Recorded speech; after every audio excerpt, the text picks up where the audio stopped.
rapidement. Dan Genet, je suis directeur de projet du réseau structurant de transport en commun depuis mars 2019. Donc, ça fait près 2 ans complet maintenant.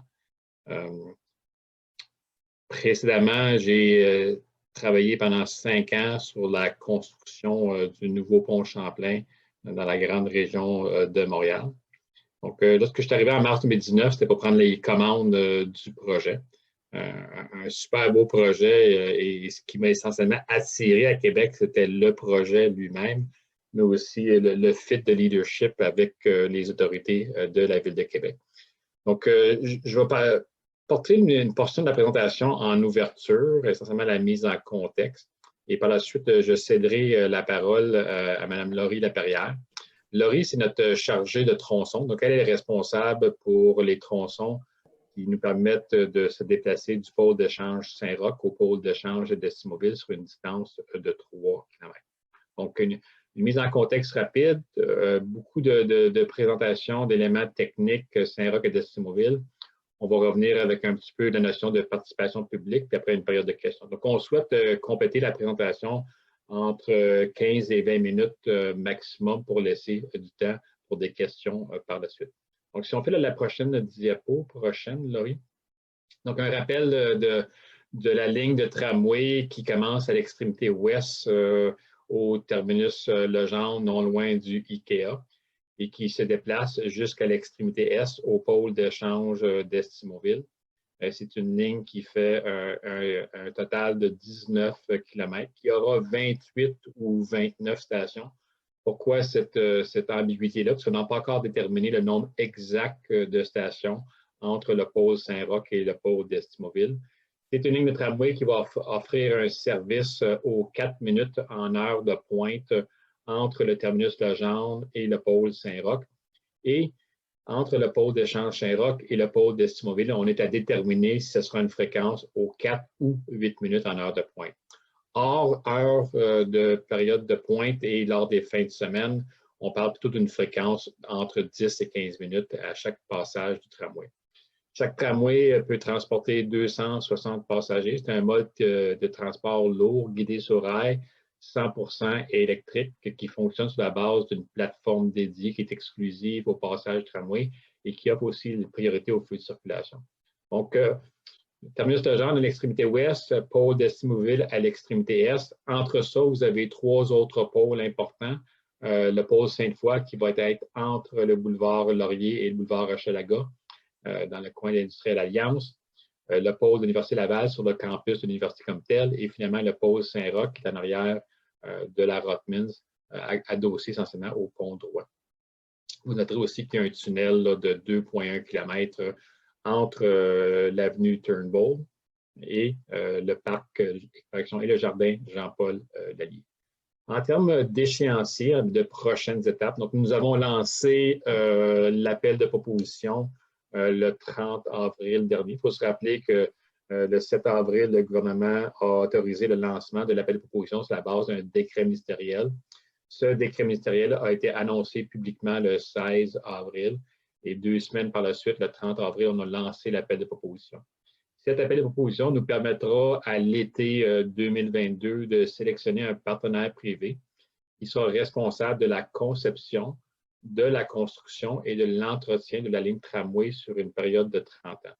Donc, la période de construction commencera essentiellement à la fin de l'été 2022 et va se continuer jusqu'en 2026 avec une mise en service complète du tramway prévue à la fin de l'été, début de l'automne 2027. Le propos aujourd'hui va porter principalement sur Saint-Roch et d'Estimobile parce que c'est quelque chose qui est un ajout récent à la portée du projet. Donc, lorsque le premier ministre et le maire se sont entendus sur le projet, en principe, le 17 mars dernier, ça incluait un retrait de la portée qui était au nord du pôle Saint-Roch et qui allait jusqu'au terminus Charlebourg, qui était environ 5,5 km. Et c'était plutôt remplacé par un ajout de portée du pôle Saint-Roch à d'Estimobile sur une longueur de 3 km. Donc, on trouvait ça intéressant aujourd'hui de venir vous expliquer un peu la démarche qui va nous permettre de livrer en mode accéléré la conception pour ce secteur-là particulier notamment avec une date clé où on cherche à la mi-juillet de confirmer le tracé, parce qu'il y a une couple de variantes possibles et aussi l'emplacement fin des stations. Donc, sans plus tarder, je passe la parole à Laurie qui va faire la livraison plus technique de la présentation. Laurie, à toi. Oui, donc le tramway, en fait, on le sait, c'est la colonne vertébrale d'un réseau qui est beaucoup plus large. Et insérer un tramway dans une ville comme Québec, ça représente un défi, là. On le sait, Québec, c'est une ville avec une architecture distinctive, un patrimoine fort, une topographie quand même pas toujours simple et des trams de rue là, qui sont pas toujours non plus faciles là, pour passer un tramway. Mais nous, on le voit comme une opportunité de rendre la ville encore plus belle et attrayante. Puis c'est pour ça qu'on travaille de manière intégrée. On dit de façade à façade. Donc, dans ce périmètre-là, en fait, de la façade d'un immeuble à l'autre immeuble, on vient vraiment intégrer la plateforme dans son environnement urbain là, pour vraiment avoir la meilleure intégration possible. Donc, les bénéfices recherchés du tramway. Bien, premièrement, le meilleur partage de la route entre les différents usagers, l'ajout d'espaces sécuritaires pour les piétons, les cyclistes. On souhaite également, avec l'arrivée du tramway, renouveler le mobilier urbain, donner des nouveaux espaces publics ou les améliorer tout le long du tracé. On a aussi un souci de bonification de la végétation et de remise en œuvre des infrastructures de surface, mais également souterraines, parce qu'on le sait, le tramway, lorsqu'on l'insère, on veut fiabiliser la plateforme, ce qui veut dire qu'on veut retirer les infrastructures souterraines qui se situent sous la plateforme, les tasser. Donc, en faisant ce travail-là, finalement, on vient les remettre en œuvre par le fait même. Donc, le tramway amène tous ces éléments, ces bénéfices-là. On l'a souvent mentionné, on aurait pu intégrer un tramway un peu de manière standard, un tramway un peu uniforme qu'on peut voir dans n'importe quelle ville, mais Québec, étant donné, comme je l'ai dit plus tôt, c'est une ville avec un caractère fort, une signature forte, le côté patrimonial important, un cadre bâti particulier aussi. On a voulu se doter de lignes directrices de design qui visent le cadre bâti et également toute la stratégie de végétalisation. Également par ce guide de design. Donc, chaque quartier traversé est considéré par rapport à ses particularités, ses spécificités, et ces éléments-là sont mis en valeur. Mais ce qui est important aussi, c'est d'avoir un fil conducteur tout au long du trajet du tramway. Donc, des éléments là, qui sont distinctifs et qui amènent une continuité là, dans les aménagements, dans les infrastructures. Donc, on le voit un peu à l'écran, là. Les vélostations, les bâtiments utilitaires en ligne, le centre d'exploitation d'entretien, qui est le garage finalement du tramway, les pôles et terminus, les stations également, et les trémies, les ouvrages. Tous ces éléments-là ont des points en commun, que ce soit au niveau des matériaux, de la volumétrie. On cherche vraiment de faire des infrastructures qui sont légères, lumineuses. Ils ont tous le même fil connecteur qui vont vraiment venir doter le projet d'une belle qualité d'intégration urbaine. Et tout le volet art et culture est aussi intégré dans la signature Québec. Donc, il va y avoir certains endroits des œuvres d'art qui seront intégrées au projet. Spécifiquement pour le secteur de la branche d'Estimauville, qui relie le pôle Saint-Roch au pôle d'Estimauville, il y a des intentions particulières de la ville pour ce secteur-là. Donc, ça découle un peu des intentions dont je parlais plus tôt un peu. Mais spécifiquement pour le secteur Limoilou jusqu'à l'Estimauville, ce qu'ils souhaitaient, c'est maintenir, bonifier l'offre de places publiques et de parcs. Donc, on parle beaucoup de la place limouloise, c'est très sensible, on veut la maintenir, on veut la bonifier. Évidemment, si on part sur la troisième, il y aura des ajustements à faire, mais c'est un élément qu'on veut très bien travailler. Mais c'est la même chose aussi, plus dans l'Est, le secteur d'Estimauville, le secteur Bardy. Il y a beaucoup d'endroits qui sont propices, des tas d'îlots, pour des petites placettes, des aménagements urbains intéressants. Donc, ça, c'est vraiment un souci important. Il y a également un souci de maintenir un lieu dans le Vieux-Limoilou pour l'offre événementielle. Ça également, on l'a mentionné, là, que si jamais la place limouloise était affectée et tous les événements ne pouvaient pas s'y tenir, on va chercher un endroit à proximité pour relocaliser les événements qui pourraient plus s'y tenir dans l'éventualité. On va voir quel choix sera fait. Également, ce qui est important, le meilleur partage de l'espace public, j'en ai parlé un peu plus tôt, entre les différents usagers, mais surtout, en fait, bonifier, sécuriser les liens piétonniers, cyclables. Et la question de la canopée. Donc, on vise à maintenir le plus possible les arbres qui sont sains, qu'on peut préserver. C'est un grand souci pour nous et on en ajoute là, tout au long du tracé. Donc, le tracé retenu, je pense que je ne vous apprends rien aujourd'hui. Vous l'avez sûrement déjà vu dans les journaux. Le tracé retenu est celui qui circule principalement sur Canardière et sur Sainte-Anne, à proximité du pôle d'Estimauville. Donc, on en a évalué d'autres tracés. Celui-là a été retenu parce que c'est le tracé qui permet d'avoir un meilleur temps de déplacement pour les usagers, une meilleure connectivité aux autres infrastructures du réseau là, plus largement. Donc, une meilleure connectivité avec les autobus, une meilleure performance dans la globalité du transport en commun. Ça permet aussi de maintenir la fluidité de la circulation des services d'urgence. Donc, oui, les ambulances pour les 2 hôpitaux, mais toute la question aussi des pompiers, des policiers. En travaillant sur cet axe-là, on maintient des lignes qui sont déjà très efficaces. Et le tracé via Canardière permet également de desservir des grands générateurs qui sont le Cégep, l'hôpital Enfant Jésus, tous les écoquartiers d'Estimauville, puis on dit l'écoquartier d'Estimauville, mais tout le secteur d'Estimauville qui est actuellement là, en émergence de manière assez importante. Là. Donc, il y a l'écoquartier, mais il y a énormément de projets qui se développent en même temps dans le secteur du PPU. Également les édifices fédéraux, CNESST dans ce secteur-là. Et tout le volet zone d'innovation plus techno là, qui se situe également dans le secteur d'Estimauville. Donc, ça ici, on voit la localisation potentielle des stations. Donc, si je pars du pôle Saint-Roch, on sait qu'on a 2 options de tracé. Si le tramway circule via la 3e avenue, la localisation serait au point A qu'on voit, donc à proximité de la place Limoulloise. Si le tracé du tramway circule par la 4e, on a 2 options. Donc ça, il y a eu un peu de confusion, là, puis je vais insister un petit peu là-dessus là, pour clarifier, c'est une ou l'autre finalement. Parce que la proximité des 2 stations, là, une question de bassin de desserte, là, il y aurait trop de perte d'efficacité, puis il y aurait trop aussi de chevauchement de bassin de desserte. Donc, ce n'est pas optimal, c'est vraiment B1 ou B2. B1 se situe à l'intersection de la 3e avenue, 4e rue, pardon, et B2 sur la 4e avenue. Si je poursuis vers l'est, on a une station à proximité du Cégep Limoilou. La localisation n'est pas encore déterminée de manière précise, là, ça va se faire éventuellement également, mais on souhaite la localiser le plus près là, des accès au Cégep. On a une station à proximité de l'hôpital Enfant Jésus également. Et dans le secteur d'Estimauville, on a encore une fois un endroit où il y a des choix à faire. Donc, on a l'option avec la station centrale dans le secteur de Nicolet, qui est C1, où on a une option qui a 2 stations qui sont un peu plus périphériques du centre, si on veut dire, donc Bardy et Niverville. Et ensuite, on voit le pôle d'Estimauville en noir.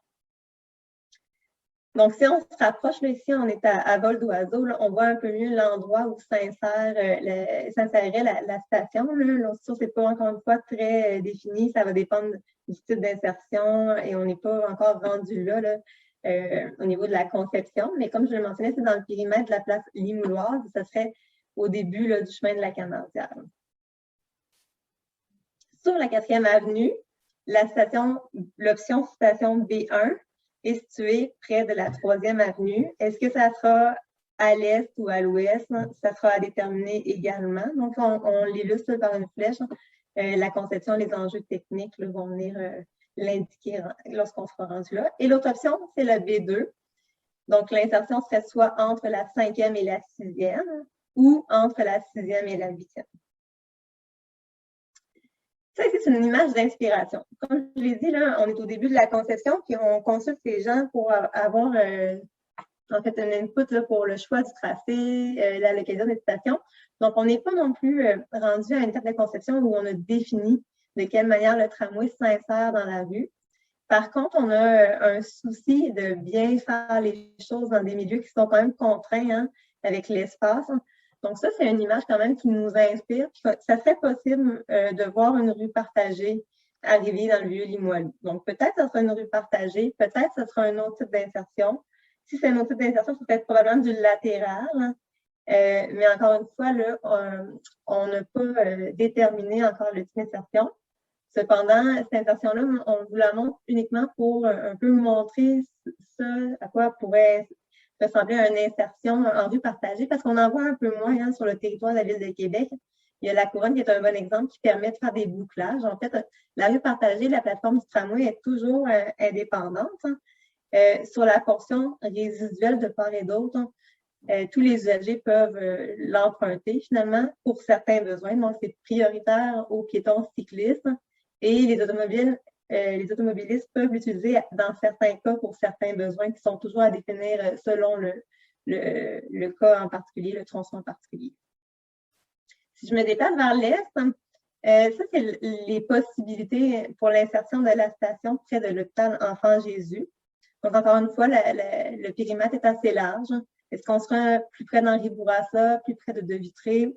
Pour l'instant, on ne le sait pas. On est dans la collecte des besoins. On a des discussions avec les gens de l'hôpital, puis on poursuit l'analyse en ce sens.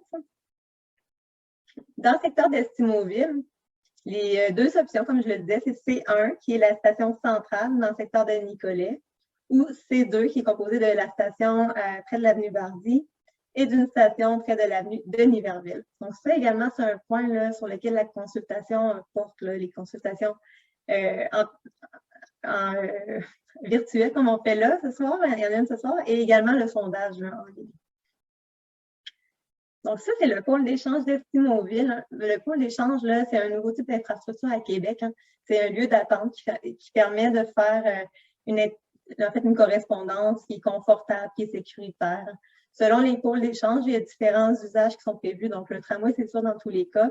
Et des autobus, dépendamment les secteurs, c'est des métrobus, express, autobus local. Dans tous les cas aussi, il y a des infrastructures d'accueil pour les vélos. Donc, des vélostations qui sont vraiment des endroits sécurisés pour laisser les vélos. Il y a aussi la considération de tous les besoins taxis, auto individuels partagés. Lorsque je dis auto individuel partagé, l'idée, c'est pas nécessairement d'avoir un parc au bus, on s'entend. C'est plus d'avoir un endroit où on peut déposer une personne, aller rechercher une personne de manière sécuritaire et efficace. Donc, un élément de connexion avec le réseau routier, cyclable et piétonnier. Pour le pôle d'Estimauville, on le voit, là, c'est indiqué le périmètre du pôle. Donc, c'est dans l'îlot composé de l'avenue d'Estimauville, boulevard Monseigneur-Gauthier, Jean de Clermont et boulevard Saint-Anne. Donc, c'est la portion est de cet îlot-là. Si vous connaissez le secteur, c'est juste en face de l'écoquartier, finalement. Donc, tout ce périmètre-là est considéré pour y aménager les besoins du pôle. Donc, ça fait le tour pour la conception, les données plus techniques là, pour le secteur de la branche d'Estimauville. Dan, si tu es là, je te passerai la parole pour la suite. Ouais. Merci, Laurie. Très bien fait, clair et concis. Donc, en termes de participation publique, si on va à la prochaine diapo, on a eu essentiellement mardi soir une rencontre citoyenne avec les citoyens de Limoilou. On avait au-dessus de 260 personnes qui se sont présentées. Une soirée qui a été très intéressante. Beaucoup de perspectives ont été partagées par les gens. Par la suite, hier après-midi, on a eu une rencontre du même type, mais avec les commerçants du Vieux-Limoilou et aussi du quartier Mézeray, environ 70 personnes. Un excellent dialogue avec les commerçants qui seraient potentiellement impactés par le fait qu'on passerait sur la 3e avenue, tandis que les résidents du Limoilou, mardi soir, étaient potentiellement impactés par le scénario où on passerait sur la 4e avenue. Et ce soir, à 19h, on a la dernière rencontre de 3 avec les citoyens de Mézeray. Et l'objectif de ces 3 rencontres-là, c'était de comprendre la perspective des citoyens et des commerçants pour venir informer la conception et le processus décisionnel qui nous permettra éventuellement de choisir le tracé 3e ou 4e avenue, mais aussi la fine localisation des stations. Par la suite, à partir de vendredi le 14 au vendredi le 28 mai, il y aura un questionnaire qui sera placé en ligne. Et ce questionnaire-là va permettre aux gens de répondre de façon plus claire à une série de questions qu'on leur pose pour, encore une fois, nous aider à faire bien avancer la réflexion et la conception. Et par la suite, au mois de juin, on va enclencher la conception plus détaillée et on vise essentiellement à la mi-juillet de confirmer le tracé. Est-ce qu'on passe sur la 3e ou la 4e avenue? De aussi déterminer l'emplacement exact de chacune des stations sur le tracé entre Saint-Roch et Destimosville. Et aussi d'indiquer est-ce que c'est une insertion de type axial au centre de la chaussée ou latérale en bordure de la chaussée. Donc, je vous encourageais pour les gens qui participent ce soir à cette rencontre, d'aller vous inscrire sur la plateforme de participation citoyenne de la Ville de Québec. Vous avez l'opportunité de participer nécessairement à influencer l'avenir de ce grand projet dans le secteur Saint-Roch à Destimosville. Une dernière diapo, donc on passe à la période de questions. On vous a parlé beaucoup du tramway ce soir, on vous a parlé des éléments techniques, mais l'ensemble du tracé sera aussi encadré par des visions d'aménagement qui seront portées par le service de planification de l'aménagement de la Ville de Québec, et tout ça est prévu au cours des prochaines semaines. Pour nous, c'est important non seulement de livrer un système de tramway qui est performant, mais comme Laurie l'a si bien dit un peu plus tôt dans la présentation, mais c'est aussi bien intégré à son aménagement urbain. Donc, je terminerai en vous remerciant à l'ensemble des gens de GMAPAS et notamment à M. Charest, à Yvon. C'est clair que je regarde où on était, le projet essentiellement à la mi-novembre, lorsqu'il y a eu la sortie du rapport du BAP. Et au cours des 6 derniers mois, il y a un travail incroyable qui a été fait par des amis du projet, des ambassadeurs, des émissaires, qui nous ont permis de passer à travers ce qui a été un bout quand même passablement difficile. Mais le succès est à nos portes. Hein. On a lancé l'appel de proposition vendredi le 30 avril. Et maintenant, on est plus dans une période d'encadrement de l'appel de proposition qui va se continuer jusqu'au printemps 2022 pour sélectionner un partenaire prévu. Donc, encore une fois, un gros merci à Yvon, un gros merci à l'ensemble des gens de GMAPAS. Puis je pense qu'on est prêt pour la période de questions. Oui, parfait. Alors, merci pour vos présentations. Ce fut très intéressant et on est bien content d'en avoir appris un peu plus sur cette portion du tracé de tramway et sur la participation publique qui vient avec. Donc, pour les questions que nous avions dans le chat, pour commencer, nous avions Ben qui posait comme question, est-ce que le pont sera construit ou le tramway empruntera le pont Drouin? Donc, l'intention est tout à fait de réutiliser le pont Drouin existant. La superstructure, donc ce qui supporte les fondations et les culées sont en bon état. Par contre, la surface comme telle, hein, après la surface, là, je cherche mes mots, là, le tablier du pont comme tel devra être remplacé. On va reconfigurer l'utilisation de l'espace public du pont Drouin, mais on va utiliser le pont Drouin comme accès à Limoilou. Parfait, merci. On avait ensuite Jeff qui posait comme question, la voie du tramway sera partagée sur de la couronne. Y aura-t-il potentiellement plus d'obstacles? A-t-on évalué l'impact sur la vitesse commerciale? Sur le 19 km du tracé, la vitesse commerciale va être variable, hein, nécessairement. Si vous regardez, par exemple, dans le secteur à l'extrémité ouest, secteur Chaudière, jusqu'essentiellement à Quatre-Bourgeois, là, on va avoir une vitesse commerciale qui va être plus élevée parce qu'on est en terrain ouvert. Par la suite, lorsqu'on va filer sur Quatre-Bourgeois, Boulevard Laurier et René Lévesque, on va avoir aussi des vitesses quand même intéressantes. Nécessairement, lorsqu'on vient insérer un tramway dans un mode de rue partagée, comme sera le cas sur la rue de la Couronne et potentiellement sur la 3e ou la 4e avenue, ça a nécessairement un impact sur la vitesse commerciale, mais ce n'est pas un impact qui est nécessairement là, très perturbateur. Et je pense qu'il faut voir plutôt le gain de requalification qui va se passer dans Saint-Roch et dans Limoilou avec l'arrivée du tramway que plutôt la légère perte de vitesse commerciale. Très bien, merci. On avait ensuite Joanne qui se demandait, dans les insertions où les voitures ne circuleront pas, allez-vous exiger, recommander des plateformes végétalisées? Je dirais que c'est très variable sur le 19 km. Si on prend une insertion plus typique, là, qui serait une insertion axiale. Puis si on utilise l'exemple de la rue de la Couronne, parce qu'on avait un beau rendu pour faire la démonstration, nécessairement, on vient placer le tramway au centre. On a des voies de part et d'autre de la plateforme tramway qui sont des voies partagées où on encourage la cohabitation de piétons, cyclistes et un trafic qui se veut local. Mais on va avoir aussi toute une notion de stratégie de végétalisation.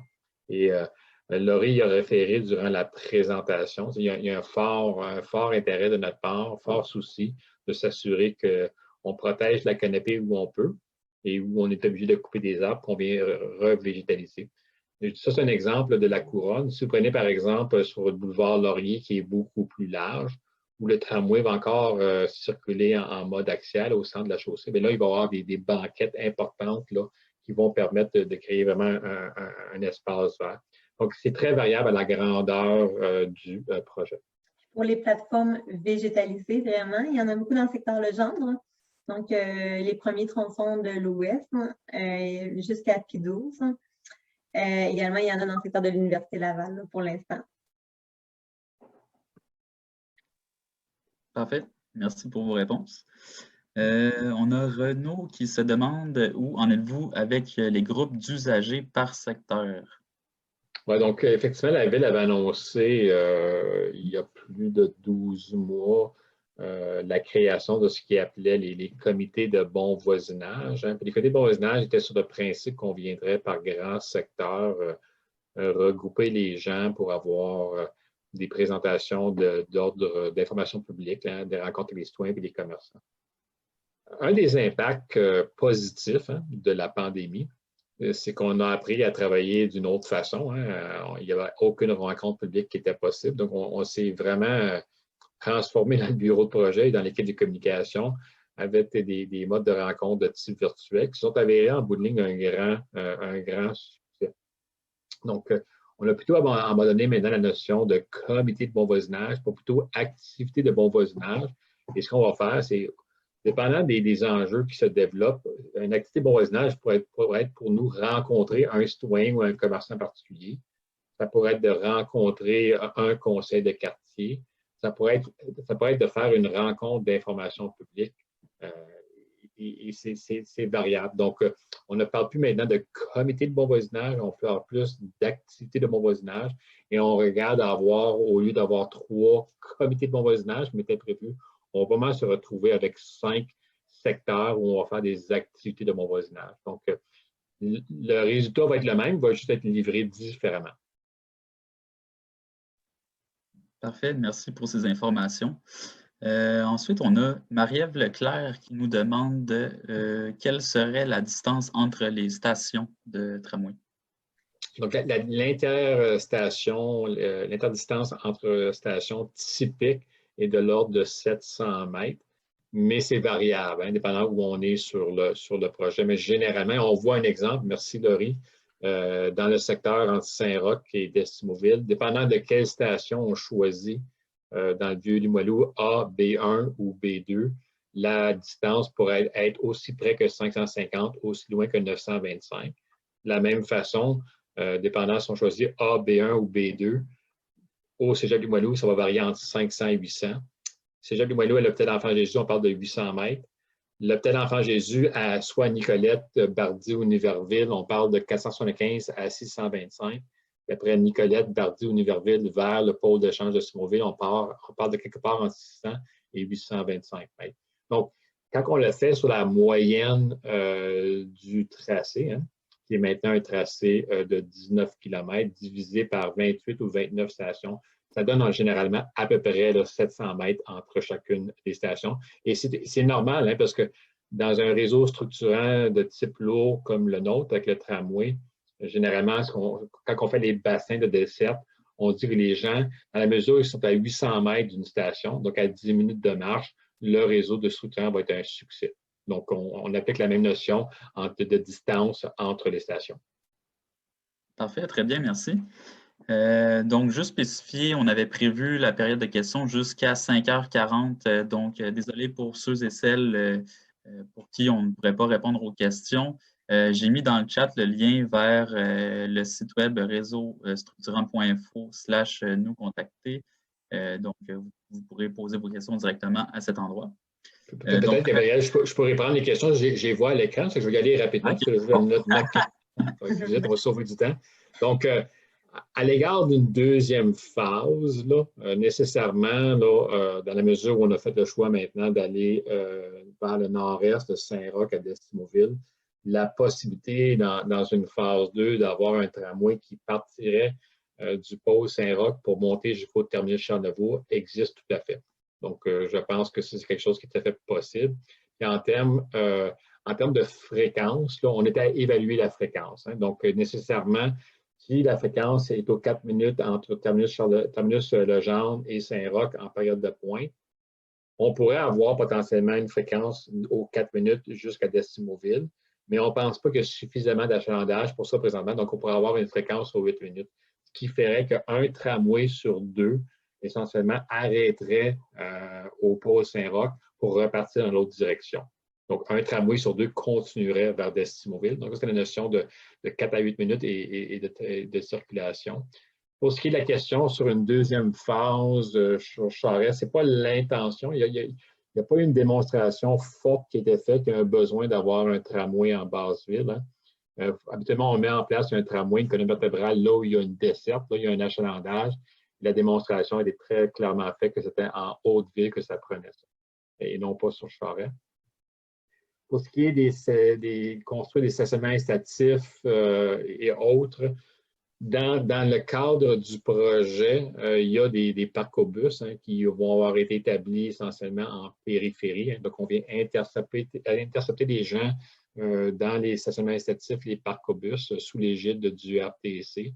Et à ce moment-là, les gens peuvent généralement embarquer sur un autobus quelconque, que ce soit un express, un métrobus, un autobus standard, pour venir se rabattre sur le tramway. Puis pour ce qui est des détails des stationnements incitatifs, c'est un peu tôt dans le processus pour spécifier.